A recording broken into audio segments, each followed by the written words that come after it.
awira ho sem wo wi asem me ntuma afo okay sesi amafutu am de mama ne ye bedi Mother's Day ni nyina ne hye wo mu mema okay wo mu fa ni de mama wo mu ngege mema so se wo ba maka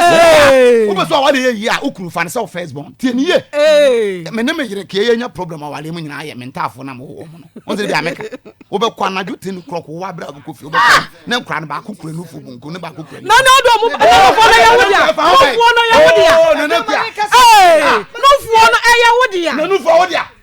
akra no ba akra me ba cho me ni me ko ware me yire na akra no ka ho na yo na me ko ware me na wa ti na se me ba yan se na wo fa wo yire no wo na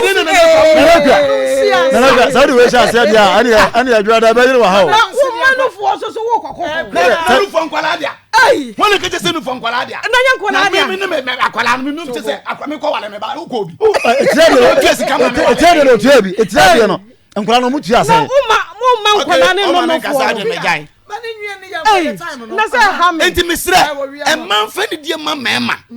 na yenya se de ye maada ne ye kum no wo ma na nyama se sikura wase nkwara nyama bebrebe we na na nka wo de keto we wusi ya wo be so kire sei ene ene ade echa me ka kire me yire se nkwara ba gi nufu aboso de ade echa ko homa no nkwara na bebo mi bi ti me bo ko homa ma ndura na dwa obi enjoy mu obi nkotua ho ka enti ne die asma da ho no okay we ya tete ho akua ne Pastor Julius akua ya kwa no